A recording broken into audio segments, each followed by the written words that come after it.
Welcome to episode number 2 of Solutions 2023. And my name is Mike Stark. And I'm Keith Curry. This is a political podcast without stress, drama, and incivility that you hear everywhere else. We want to inform and have some fun. And today's show is really a good example of that. We're going to have some fun today because we're going to be talking music. As a way of introducing the show, let's go back to the 80s and an interview I did with rock writer Dave Marsh around the time that Al Gore's wife Tipper and her friends were hauling people into Congress regarding the content of rock lyrics at the time, the infamous Parents Music Resource Center hearings. Now, this just goes to show that not just the Republicans are into censoring people, because this was a platform put together by Al Gore and his wife, who were definitely Democrats. So I asked Dave this simple question. Rock and politics, can it mix? Should it mix? What makes you think it has a choice? It's mixed. You know, you think Tipper Gore is going to go away because you hold up a sign that says rock and politics don't mix? She's out there mixing them. It's not optional. And so whether people would like to have it just, hey, it's just entertainment, man. Well, hey, man, what it is people spend a night in jail for singing the wrong songs in America. People have to go to spend hundreds of thousands of dollars in lawyer fees in order to prove that they don't worship the devil or don't record, satanic prayers backwards on their records or don't want their audiences to kill themselves. We're being libeled out there day by day. And the people who said, well, music and politics should really stay apart, they're contributing to the problem. So, I mean, it isn't a matter. We don't have a choice. So despite the cries from some to shut up and sing, music and politics have a rich and long history. Today, we're going to talk a little bit about that history in relationship to presidents and their connection with music. The documentary Rock and Roll Presidents shows that the first president to use music and musicians to win elections was Jimmy Carter. And it stemmed from a real love that he had for many, many types of music. What came before was some use of musicians and other celebrities to enhance the campaigns, but nothing like how Carter incorporated music into everything he did. So Carter was the first guy that really did it, Keith, but you traced it back a little further than that. Well, I did. Now, Carter used it effectively, and the people who supported him, and we'll talk about who they are in a little bit, really did help define him and push him over the top over Jerry Ford, who really only had Tony Orlando in his corner from the music side. But music and politics goes all the way back to George Washington, who did a variation of God Save the King when he first ran. It goes to Tippecanoe and Tyler, too, back in the early 1800s. It goes through Abe Lincoln and his campaigns and all of that. But Franklin Roosevelt, who borrowed Happy Days Are Here Again and used that as his campaign song, really was the first president in modern times to take music and make it part of his central theme to help define who he was and give voters a good feeling. In the very first television commercial, Dwight Eisenhower picked up I Like Ike with cartoons banging the drum, and they walked across the screen for 30 seconds. And that campaign song really helped propel Eisenhower to the White House. And so those were sort of the first real modern uses of music. And of course, then you get to the Kennedy era, and he had in his corner the Rat Pack. He had Frank Sinatra, Dean Martin, Sammy Davis Jr., who all contributed. Frank wrote a song, High Hopes, that became a Kennedy campaign song.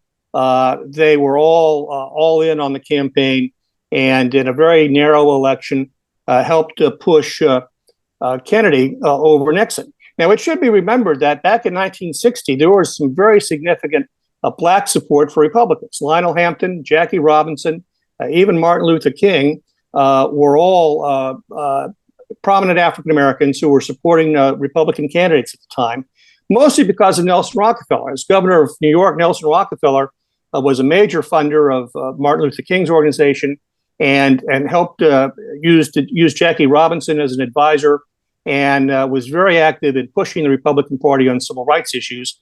And prior to the 1960s, the Republican Party was the party of civil rights.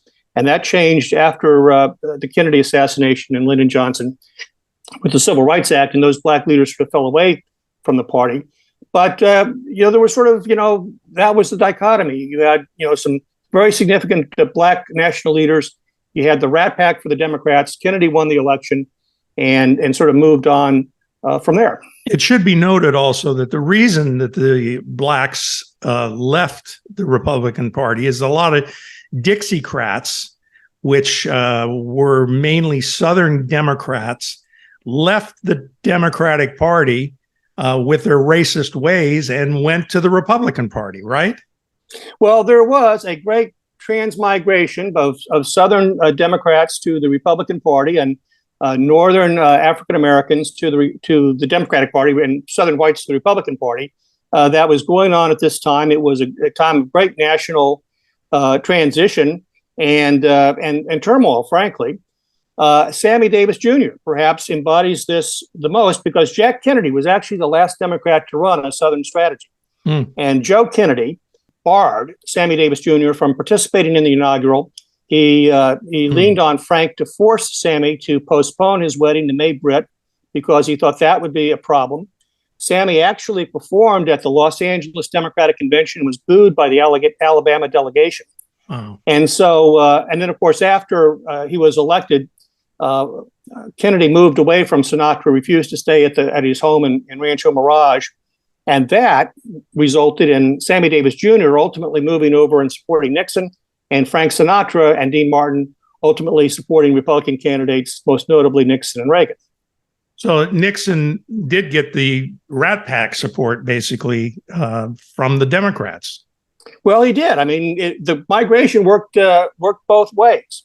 Now, Nixon, who had been a champion of civil rights in the 1950s, had his own Southern strategy. And by the 1972 campaign, the only notable, really black musician who would go to rallies and support Nixon was Scatman Carruthers, who wrote a song. And I remember I heard it 3 or 4 times at Nixon rallies. Mr. President, you are so elegant. And that became a classic lead into to the Nixon campaign. But Nixon did win. Okay, so Nixon, Mike, before we leave the Nixon era, okay, I want to talk about the concert that I, as a young Republican, would have died to go to. Okay, and that was they used a music bar with a treble clef and 3/4 like the time. So 3 from McGovern, Barbra Streisand, and Carole King and James Taylor did a massive concert in Los Angeles. Wow. Those were 3 of my favorite stars at the time. I was 17. I'd never been to a concert before, but that's the one I wanted to go to. But they did it on behalf of McGovern. It didn't help McGovern, but it really plugged music into the campaign in a big modern way. Right. And again, we have to remember that music, even though they had that big concert and everything, music wasn't quite as important to campaigning as it became with Jimmy Carter, because Jimmy Carter is really the guy that broke through with that. And I guess Gerald Ford wasn't president long enough to have any real music connections. I guess he got the leftover Nixon stuff. But well, he had Tony Orlando. Tony Orlando was big at the time, and Tony Orlando was big. He and Mrs. Ford were actually close friends. Oh, but okay. And to his credit, Jerry Ford began 34 points down and is credited with running the best unsuccessful campaign ever run. And closed to within a few points, but didn't close enough. And to your point, Mike, it's because Jimmy Carter was, if you think about it, let's just look at him, the first rock and roll president. What gives him that title? Well, it wasn't Roosevelt. It wasn't Truman, who played piano along with his daughter. It's Kennedy's sort of his musical taste went to the Rat Pack, but it also went to, Pablo Casals, and it went to Camelot and that kind of music. Lyndon Johnson just never connected to young people, and given his nature, he wasn't going to. Nixon had the Ray Conniff singers at the White House, and one of them, out of one of those long, Chanel dresses or chiffon dresses, pulled out an anti-war thing. So right, even the I remember that. Yeah, even the Ray Conniff singers worked against Nixon.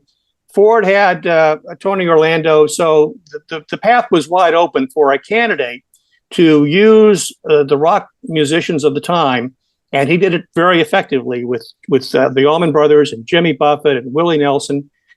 to really help give him a much more hip persona and ultimately win the election. Yeah. And Bob Dylan, I might add, who, was, a hero to the youth at that point, especially.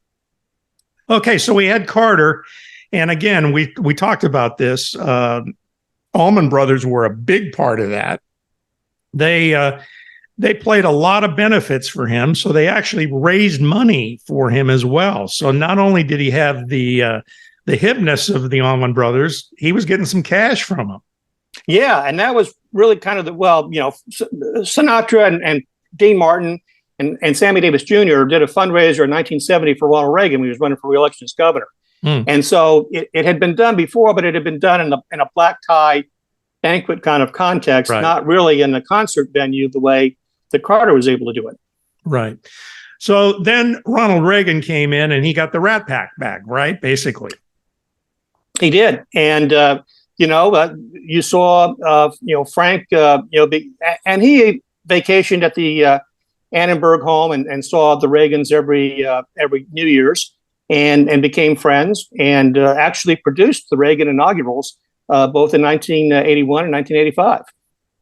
Now, you have a great story because you were working for the Reagan campaign. Most people know the story of Bruce Springsteen and how Reagan, his speechwriters had written a thing about how Bruce was the epitome of American youth, and the songs like Born in the USA were the epitome of what young America is all about, without really ever listening to the song or knowing anything about Bruce Springsteen. And of course, Bruce, who at that time really was not that political, did speak out briefly at a concert after that about, that Ronald Reagan probably, he loved Born in the USA, but he probably didn't listen to the Nebraska album, which was basically written about the results of Reagan policy. But you have a Bruce Springsteen story in relationship to Reagan as well, right? Well, I do. And let's remember that Reagan carried 49 states in 1984 and won in a landslide and carried the youth vote. But I was the special assistant to the what's now called the Federal Transit Administrator. He was a young guy. He was 36. I was 29. And he was designated to be the chairman of the youth inaugural events. This is not campaign now. It's the inaugural, which is quasi-governmental. And so I got to sort of staff with him the planning for the youth inaugural events, which included a major concert. And we did invite Bruce Springsteen to appear. Now, the guy I was working for, who's since passed away, he was from New Jersey. So he was a big Springsteen fan. I was a big everybody was a big fan in 1984, 85. And the song was number one on the charts. And, there was some cultural appropriation by the campaign to, Born in the USA. I don't know what the rest of the lyrics are, but I'm for that part. We're for it. He declined the invitation to perform at the inaugural. Kool and the Gang and Jerry Lee Lewis did perform, but we tried to get to Bruce, and he turned us down. It should be pointed out that once a president is elected and they start planning for the inaugurations, a lot of times artists will cross over and play inaugurations. But I guess Bruce decided not to. So, yeah. Okay. Before we leave 1976, though, we should talk about the fact that Jimmy Carter was not unchallenged in his appeal for the Rock vote. Jerry Brown, who ran for president in 1976 and who was dating Linda Ronstadt at the time, actually lived in Laurel Canyon. I mean, he didn't have to be in Sacramento as Secretary of State. He had a house in Laurel Canyon. And the Eagles and Linda Ronstadt and Jackson Brown all were very active in supporting and doing concerts for Jerry Brown and helping him go from a guy who probably had no business being in the race to being a guy who was a serious contender with Carter for the Democratic nomination. Right, but it wasn't enough to take him over. The Eagles couldn't do it. The Eagles couldn't do it. Now, we can line those bands up today and see what would happen, but back then it wasn't quite enough. Absolutely. And the Eagles also, I attended a show here in Long Beach for Alan Cranston that the Eagles did a benefit for. It also is known as the show where the Eagles basically broke up. One of the members, Don Felder, was not happy about being part of this benefit for some reason. And there were close to being fistfights back there, and that was kind of the last show the Eagles really did. So interesting. Okay, so then we move to George H.W. Bush, and country music started to happen with him. Lee Greenwood, Randy Travis, and others. And the only rock performer that I could find that actually may have supported him, and it's just a notation, but Sammy Hagar, I guess, was a Bush supporter as well. Yeah, he was a very decent man, and he did some good things as president, but he was a little bit tone deaf with the folks, both the Republican base and the voters as a whole. And he just never really connected with the popular culture. I've never had a pork rind, and I'm not sure I would ever want one, but that was sort of his thing. And of course, he was facing off against the Clintons, who appropriated the Fleetwood Mac song "Don't Stop Thinking About Tomorrow," right, and sort of rode that to victory. Yeah. So we moved to Clinton, and he had a bunch of people supporting him, musicians. Fleetwood Mac, you mentioned, Barbra Streisand, Bono, James Taylor, Billy Joel, Aretha, and Elton John, and they all played a part in the election of Bill Clinton. And then Bush 2 comes in, and the country returns. Country music has got great messaging and roots for Republicans. Yeah, absolutely. Clint Black, Ricky Skaggs, Lyle Lovett. That's kind of a surprise because he's kind of a liberal sort of a guy. It's a Texas thing. Yeah. And Charlie Daniels supported Bush too. And it's interesting. We didn't talk about this, but Charlie Daniels was a big Carter supporter as well. And but he moved over and became more conservative as the years went on. And by the time of his death, he was very locked into the conservative ways of thinking.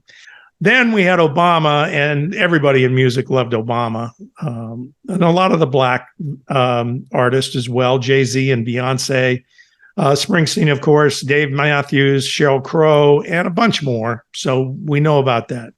And then we get to Trump, and it's a mix of country and Ted Nugent and Kid Rock, basically. Gene Simmons also supported him of Kiss, I guess, supported Trump a little bit. But I don't remember him being that outwardly for Trump. He was on The Apprentice, so that may have had something to do with that. Well, so that's sort of a mini history of, music and presidencies, at least. Now, in the last few elections, we've seen over and over again, particularly with GOP candidates, music gets played at rallies by artists that don't really represent the spirit of those campaigns. The artists protest, threaten to sue, but there's nothing they can really do because of the way the artist licensing agreements are written. My question is, why would a candidate want to associate themselves with someone that is pretty much diametrically opposed to their message? Any thoughts on that? Well, a couple of things. And Trump particularly picked an eclectic group of songs. I mean, he was really big into the Village People, frankly, which was not your typical thought of a political campaign song, but, it was Macho Man was his. Yeah. But music's transcendent. I mean, I grew up, listening to the music of Woody Guthrie, who was pretty much a socialist, or Peter, Paul, and Mary, one of which was, I think, a communist. So they, were the songs I grew up with, This Land Is Your Land, and If I Had a Hammer, and Puff the Magic Dragon, which as a 10-year-old I thought was a great song, and now I find out it's apparently about drugs. But, those songs belong to everybody, and they have a message that everybody can relate to. And to say that God Bless the USA is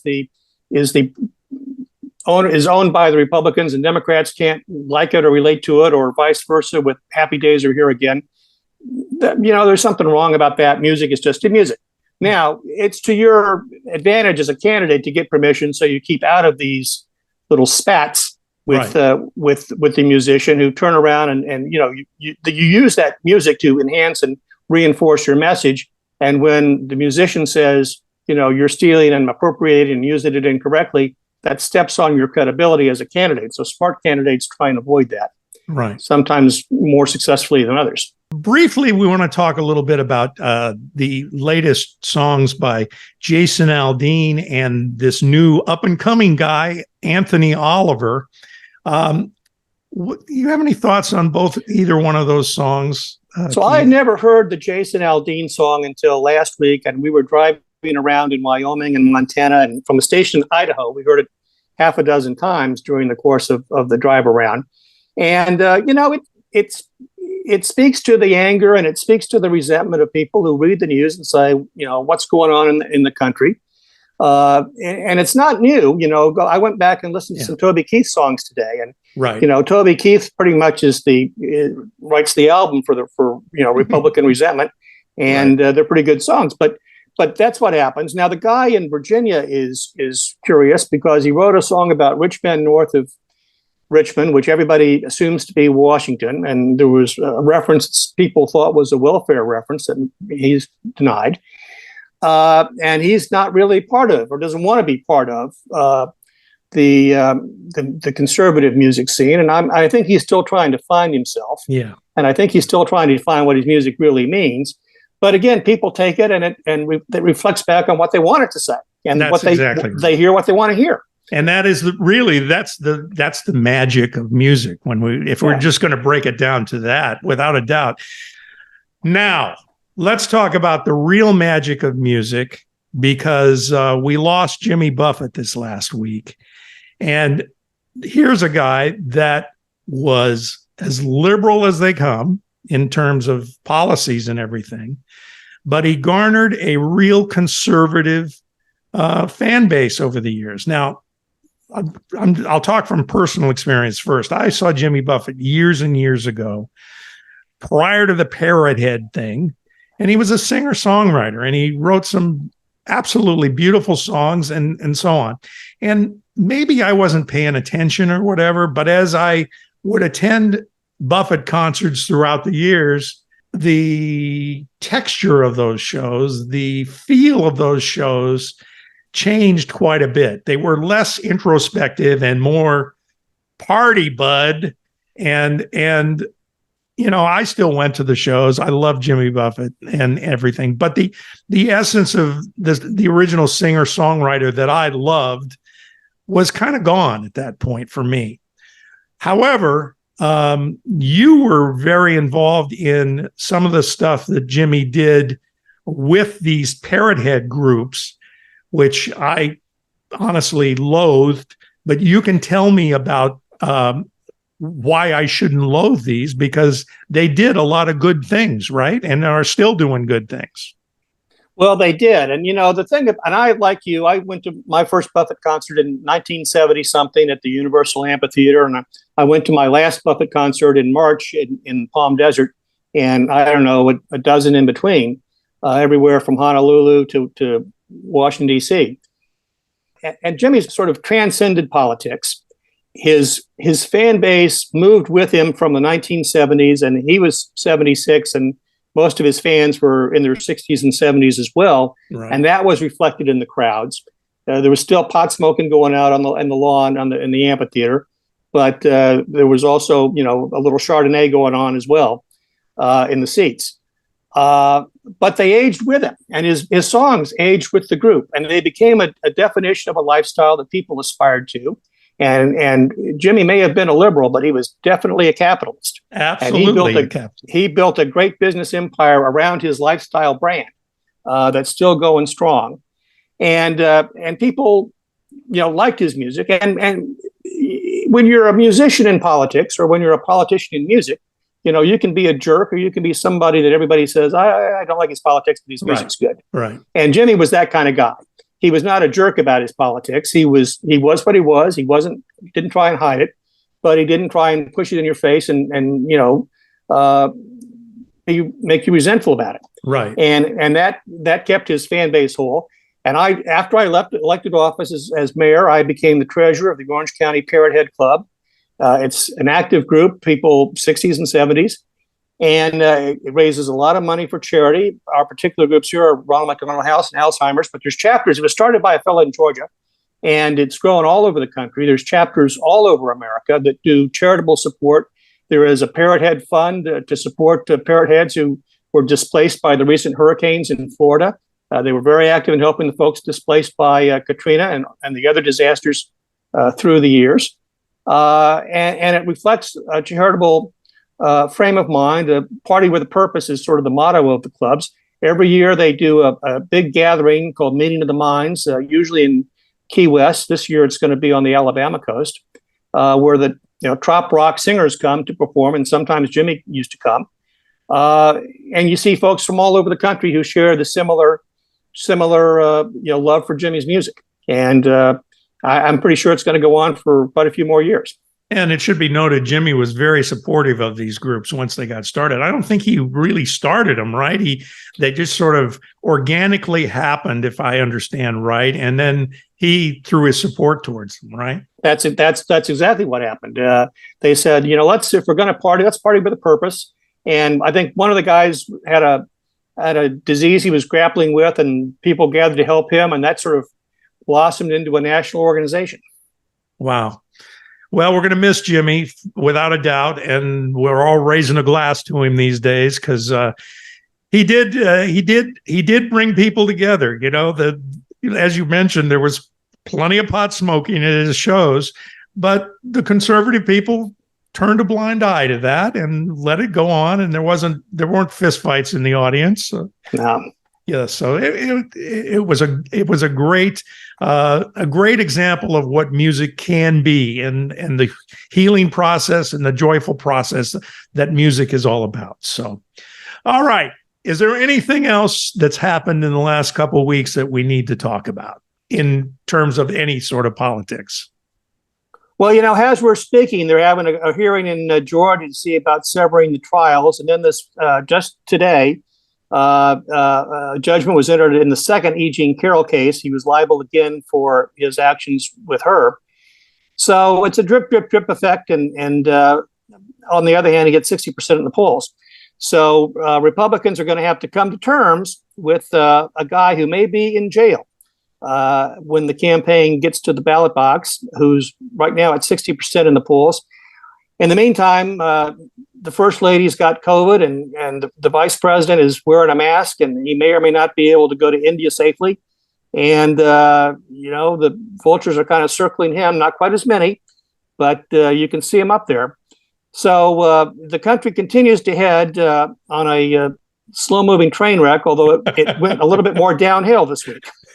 Well, you've assured me off the air numerous times, Keith, that the Republican support of Donald Trump is going to wane at some point, and I'm holding you personally responsible when it doesn't. It's the Jimmy Buffett optimism in me, Mike. I'm going to, I'm just going to think that tomorrow's going to be a better day. There you go. That's a good way to end it. We'll see you next time. Bye, everybody.